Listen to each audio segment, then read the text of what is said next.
Hi. It's a harsh reality that many businesses are currently facing decisions about headcount and whether to embark on redundancy planning. We've recorded some videos to take you through the key processes involved in a redundancy process, and I wanted to take this opportunity today to summarise those and to just remind you of the main principles to bear in mind. The better your redundancy process, the more thought out it is, the more considered it is, and the more compliant it is, the better chance you have of having a positive response from all parties that are involved.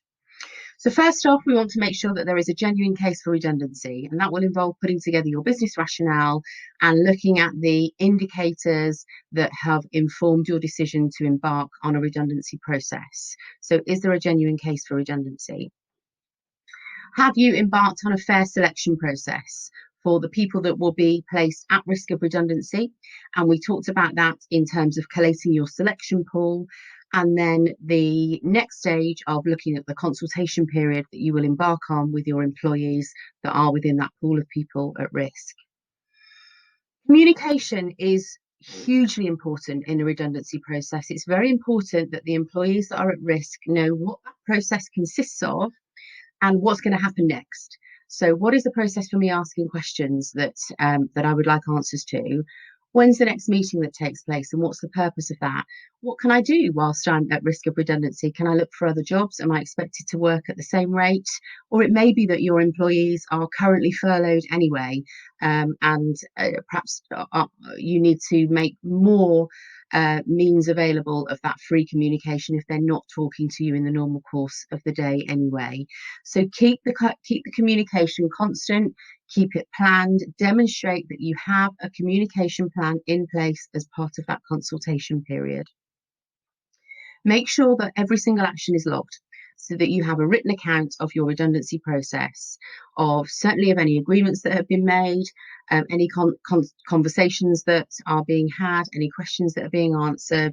It's a really good process to make sure that everything is logged and that you have a written record of everything that's happened.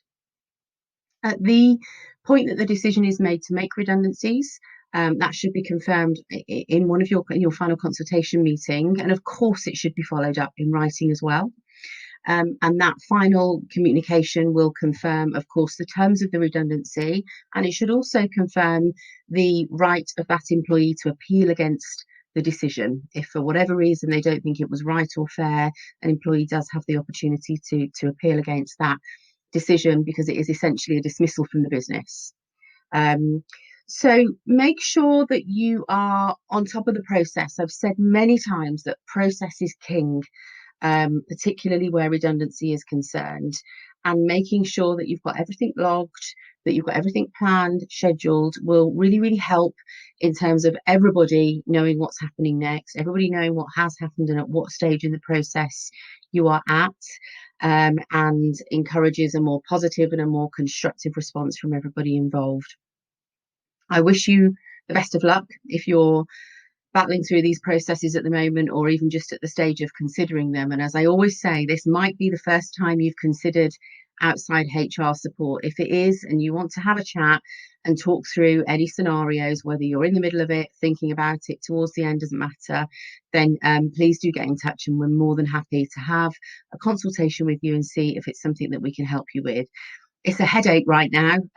People's situations are more challenging than ever right now. So if we can help, then please give us a shout. Thank you. Bye bye.